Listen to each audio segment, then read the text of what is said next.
Hello,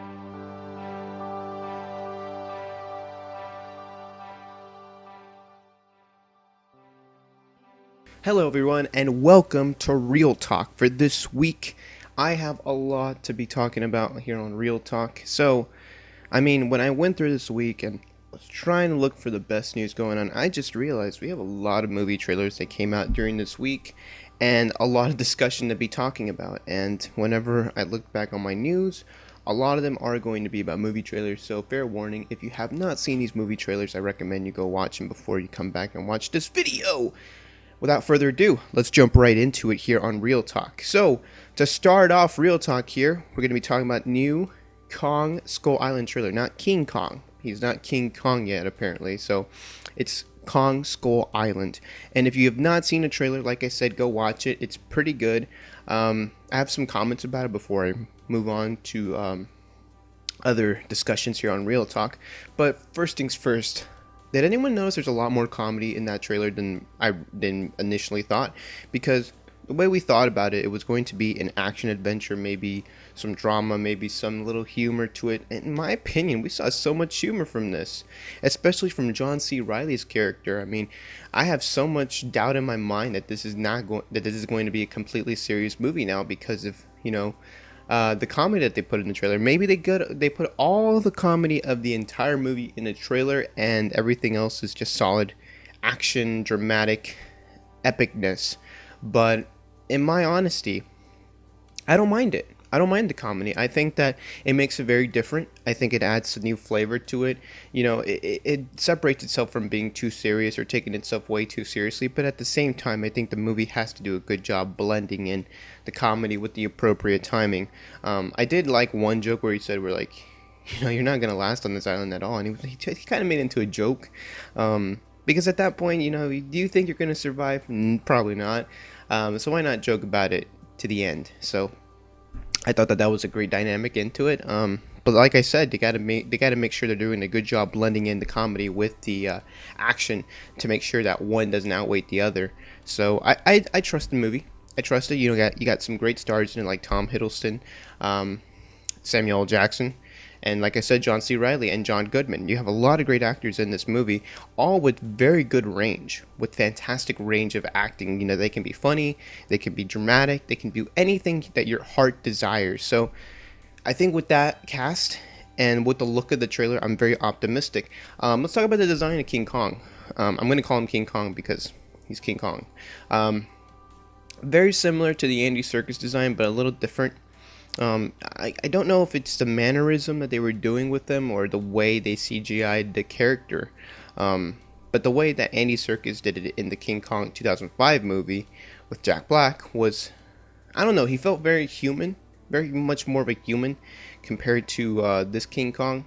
And that's okay. I think King Kong should not be relatively a relatable character. He's a giant ape. He's a giant gorilla. I mean, who's going to relate with a giant gorilla?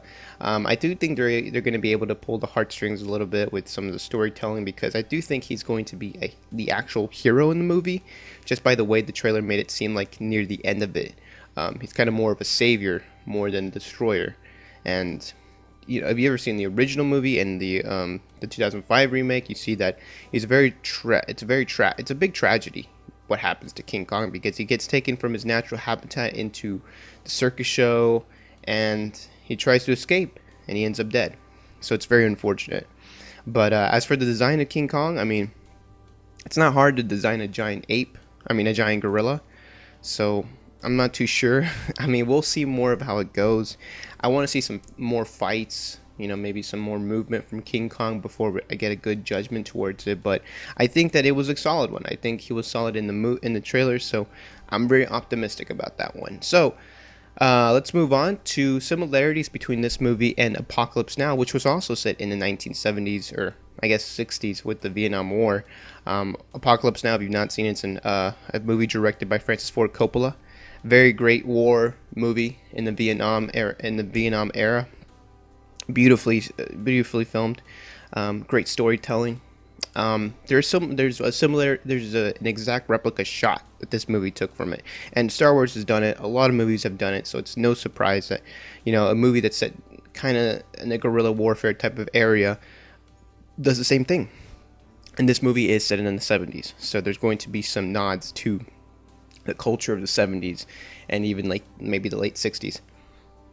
So that's very interesting. But if you haven't noticed, if you haven't heard, the film is expected to be a prequel to a cinematic universe that Warner Bros. Is trying to do with the King Kong and Godzilla characters. We did see Godzilla about 2 years ago, and that was a solid film. I thought that the Godzilla movie wasn't that bad. Was it worth making a cinematic universe for? Probably not. But I do have a lot of faith that Godzilla and King Kong can make a good movie. I mean, it's going to be fun either way to see those two fight. But at the end of the day, I think it's going to be a Batman vs Superman scenario where they eventually team up and take down other monsters, which I think is going to be funny, but at the same time, I think it's going to be an enjoyment. I think it's going to be fun to see. So the film is set for a March 10, 2017 release day. So a lot of things coming out in March. You'll see later on what I'm talking about, but a lot of things are coming out March 2017. So I guess that's the new It month. That's the new summer month in the middle of spring. So yeah, that was great. But let me know what you guys thought of the trailer. I thought it was solid. I thought it was great. We still have a lot of time before we get to see another full-length trailer. So let me know in the comments below what you think of the movie trailer. Are you excited to see this? That'd be very good to see. That'd be very good to hear from you guys. And also leave a like and comment on this video. I almost forgot that part. But speaking of trailers, let's talk about a new trailer that's supposed to be coming out very soon, and that's the SpiderMan Homecoming trailer. Now, sources close to SpiderMan Homecoming's production told comicbook.com the trailer will be screened alongside Rogue One when it hits theaters on December 16. Sony has yet to comment on this rumor, and it is very smart if they are wanting it to remain a surprise. Marvel Studios has a reputation of releasing trailers for massive blockbuster films 7 months prior to the release date, so it might come to no surprise to see the web slinger on our screens during Rogue One's trailer screenings. The film is set to take place sometime after Captain America: Civil War, and it will explore both the personal life of Peter Parker alongside the heroic crime-fighting world of Spider-Man. The film is set for a July 7, 2017 release date. I'm not surprised. I'm not surprised if it's going to be shown at Rogue One. I will, however, be surprised if it is a 1 minute or 30-second teaser, kind of like what we got with Beauty and the Beast, simply because there's just too much hype around it, and the audience that will be seeing Rogue One is too big. You have to really impress them, and to do that, you have to deliver a solid maybe 1.5 to 2 minute trailer for Spider-Man Homecoming. We have to see the web slinger. We can get a little glimpse of the villain. Maybe take a good glimpse of his high school world. That'd be solid. Maybe a flashback to Uncle Ben. I don't know. But I think that that's going to sell your movie. A simple graphic, maybe with some audio voiceover work, is not going to work in 2016. It worked in 2007 with The Dark Knight. It got enough hype. It got enough groundwork to work with. But the deal with that one is that it was such a smaller world of heroes, of superhero movies, that it didn't take very much to impress. Nowadays, the comic book fans are looking for so much more to impress them. Maybe a graphic and voiceover work is something you'd put on a Twitter as a teaser for a trailer, but at this portion of the superhero genre, I mean, you have to put a longer trailer to really impress the crowd, especially a massive one going to go see Rogue One, because the audience that's going to be seeing Rogue One, it's going to be the audience seeing Spider-Man Homecoming. So you really have to impress them. I have no doubt in my mind that they will.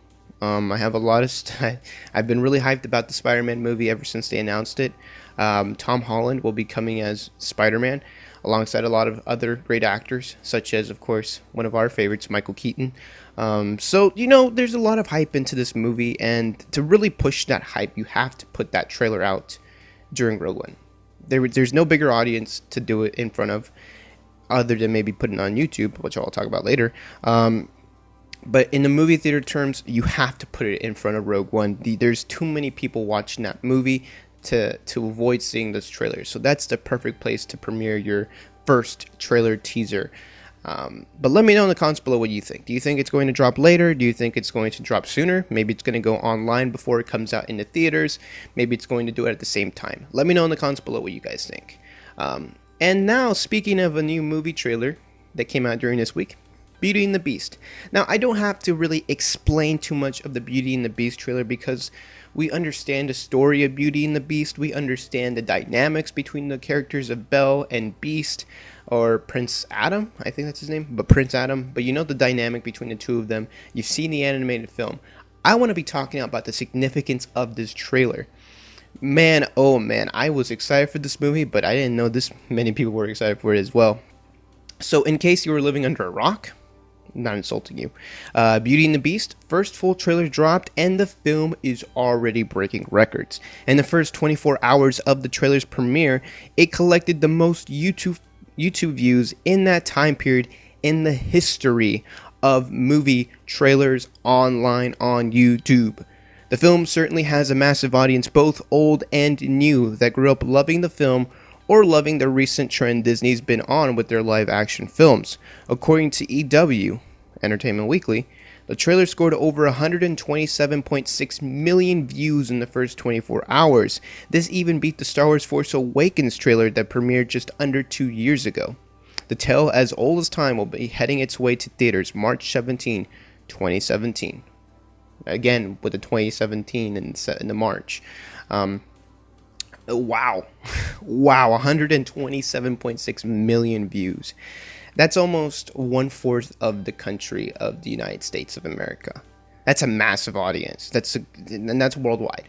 That's worldwide, and that's not all the people that are excited for this movie. There's probably millions of more that have not seen it, that saw it the day after or just didn't see it at all, and they will be watching this movie. But I am so excited. Wow, I can't believe it. If you saw the trailer, you pretty much understand how important and how incredible this movie is in terms of Disney's animated classic Renaissance era in the early 90s to, I guess, throughout the 90s. But like I said, this is my favorite Disney movie, animated movie of all time, for good reason. I think that it's a beautiful film, musically, animated wise, and story wise. It's a great movie. It's a classic. It's just a classic, and the fact that it's coming out in live action in 2017 is going to be incredible. Emma Watson is going to be Belle. Well, we all know that, and she certainly brings in a massive audience because she has a big fan following of herself on her own, actually, because of course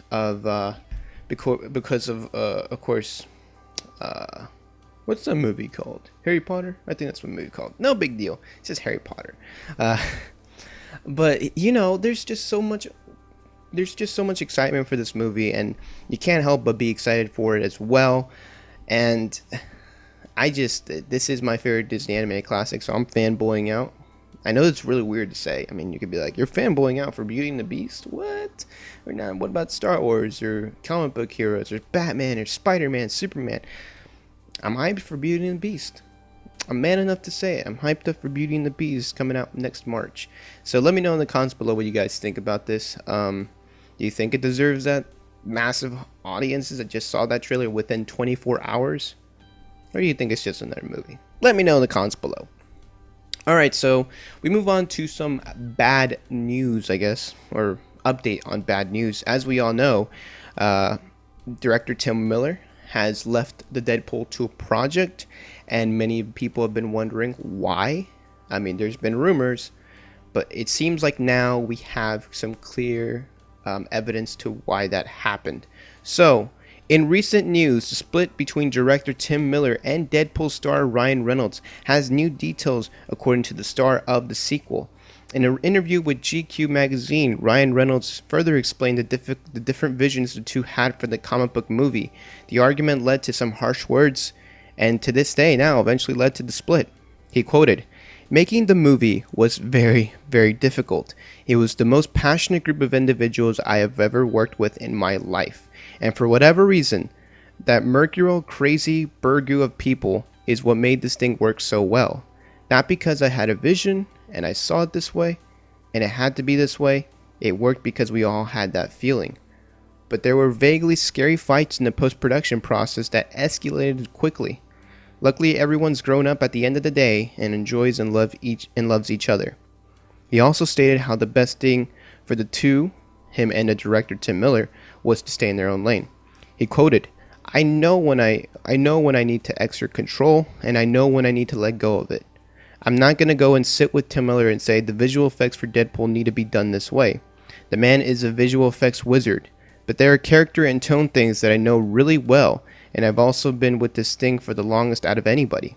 Aside from the guys that wrote the comics, obviously. 11 years I've been trying to get the syphilis, I guess, rock up the hill, and it kept rolling back on top of me. So I'm going to be the F over it from the moment it starts to the moment it finishes. Obviously, this end quote, sorry. Obviously, this collaboration worked out well for the first film, but it wasn't enough to salvage the two. The creative differences is always a good sneak word to use to hide the real problems. And this is a classical case to where you don't have a voice of reason between the two of them. So there's going to be a lot of butting heads. But the difference is the two eventually worked it out in the first movie. And it wasn't enough to salvage the relationship to make a second one, at least with both of them. This is why Marvel has a Kevin Feige. This is why DC is trying to get Jeff Johns to be their Kevin Feige. There needs to be a voice of reasoning in the studio, in the post-production, in the production area, to really cool things down, to really remind everyone the bigger picture. And whenever you had these two butting heads, there was nobody like that on set to really make a middle ground. And that's why Marvel avoids sometimes some really creative people, because these creative people take huge passion in their work and they don't like to be bossed around. You know, director Tim Miller is the director. He has the final say in everything in terms of production, what gets shot, what gets edited, what gets on the movie screen is basically his decision. And Ryan Reynolds, being the very creative and passionate man for this project and producer of this movie, also had a voice in this. He also had a voice in the production. He had a voice in some of the creative choices that they made, especially with him being the star of the movie. You know, it's always been that way since the beginning of time, to where stars really have the control, because they're the ones that get seen on the screen. They're the ones who get paid the most money, and at the end of the day, they're the ones who audiences will remember more than directors. Now, there are some occasions to where that's not the case, but in today's Hollywood world of America cinema, that's how it goes. That's how it goes. I mean, and then that's why some directors they're really careful in who they pick for their movies. But in this case, it was more of Ryan Reynolds finding Tim Miller to direct this movie. It wasn't Tim Miller, going over to the studio saying, hey, we have this beautiful project that I want to work on, and I really want to do it with Ryan Reynolds. It wasn't that way. It was Ryan Reynolds pushing for it for, like he said, 11 years. 11 years he was trying to push this movie, the first one. So you could understand the amount of passion that he had for the project. And at the end of the day, the two worked out eventually, and they got the project out there, and it's a massive success. One of the highest grossing superhero movies of all time, despite being an R-rated superhero film. That's an incredible feat for any person out there. And for, as a young director like myself, or, somebody who's passionate about filmmaking, I really, really appreciate the amount of work that went into Deadpool. Because I see so many superhero movies out there going through the motion, or trying the very generic routes, the generic outline for directing a superhero movie. And to see movies like Deadpool break it was fantastic. It was great. And what Ryan Reynolds said here was that Tim Miller was a visual effects mastermind. He was a master. He was a wizard. He knew all about visual effects.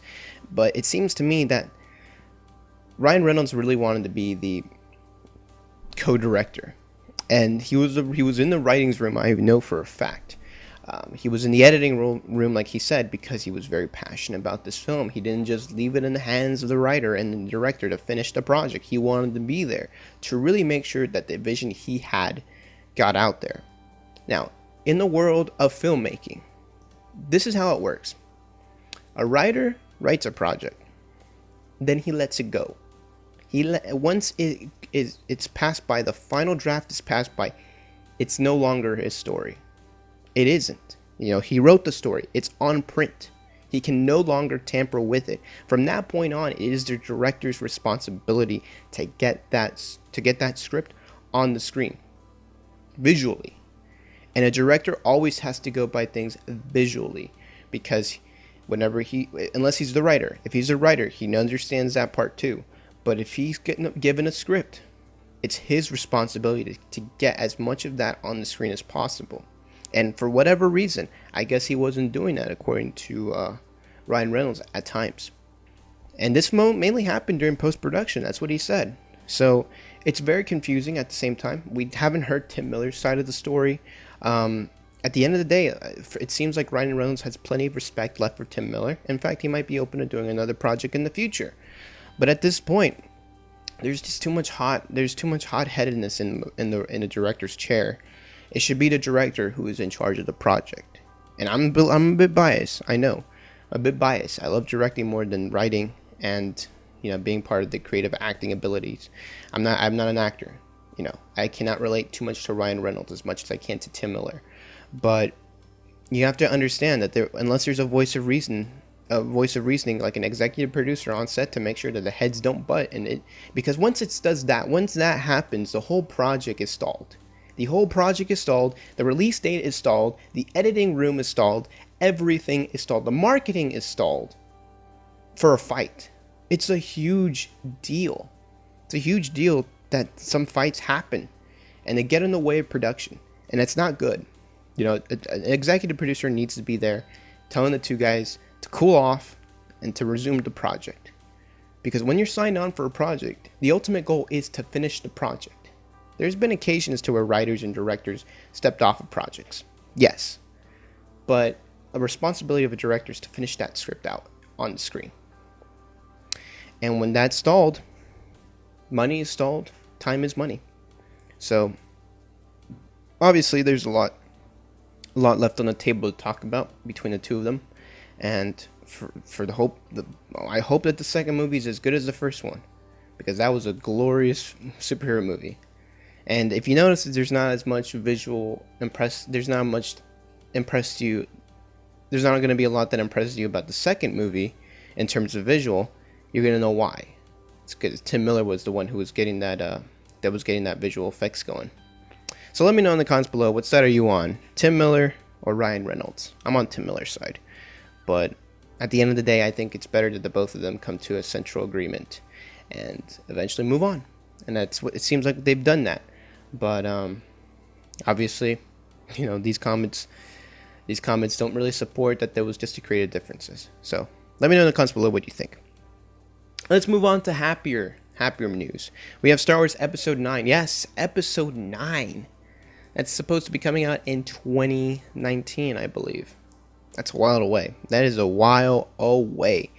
But Star Wars Episode 9, whatever it's called, has some amazing news. If you're a big fan of the camera and you're a big fan of visuals, apparently, while Episode 8 is still wrapping up production and about to start hyping up the fandom once again, there are already plans on the look for Episode 9. Kodak, a film company, has revealed via the playlist that they have upgraded their processing facility in the UK to have added the capability of handling 65mm film. One of the projects listed to use the 65mm format is Colin Trevorrow's Star Wars Episode 9. The reason why this is significant is because both Episode 7 and 8 were filmed in 35mm and for a traditional film format. The 65mm choice gives the director Colin Trevorrow the freedom to film special IMAX sequences. This means that Star Wars Episode 9 is going to have a great eye-popping resolution in IMAX theaters. Notable films recently filmed in this format include Interstellar and The Hateful Eight. Fans can be enjoying some breathtaking IMAX cinematic space battles in Episode 9 when the film premieres in May 23rd, 2019. This is great. This is great. I love hearing this. I love hearing it because I am so sick of IMAX theaters showing 35 millimeter films. It doesn't work. It just doesn't look right. There's black borders on the top and bottom. I mean, it's a bigger screen. That's about it, you know. And when films try to do IMAX sequences or IMAX in the entire film in IMAX, it looks fantastic in IMAX form because it fills the entire screen. That's what an IMAX experience should be all about, is to watch a movie in that big screen from top to bottom, left to right. And a lot of movies that are shown in IMAX theaters aren't that. You know, there's an IMAX theater 5 minutes away from me, and almost all the time there's always movies that are being played with like 35 millimeter capabilities or basic 1920 by 1080 resolution, or not resolution, but that ratio format. And that's not built for IMAX. IMAX is more of the squares, like the perfect square, 4:3. The only difference is that's a massive screen, so it doesn't like it doesn't bring up the black borders on any side, so it's beautiful. But the fact that Star Wars Episode 9 is going to be filming in this, it's fantastic. I can't wait to see it because we're going to see space battles in IMAX, and it's going to fill the entire screen. It's going to look beautiful. Episode 8 is not going to be filmed in that. I don't believe so. They're filming right now. There's no way that they're refilming a lot of the sequences in that format. But Episode 9 is going to be fantastic because Colin Trevorrow, say what you want about Jurassic World in terms of story and plot elements. The visuals were great. The fight sequences were fantastic. So I can't wait to see what that brings in 2019. By then we're going to know so much about the story. There's probably going to be a final fight that people will be hoping to see for almost three movies at this point now. I can't imagine seeing Rey versus Kylo Ren number 3 or number 2 in IMAX. It's going to be fantastic. I can't wait to see that. I know this is a quick little news bit, but I thought that this was perfect, especially with the Deadpool story that came before it. I just thought this would have been a fun little story to talk about. But in terms of story, that's all I got this week, guys. So let me know what you think of Episode 9 being filmed in 65mm, aka IMAX. Let me know in the comments below if you are excited for this, or let me know in the comments below what news story most intrigued you this week and why.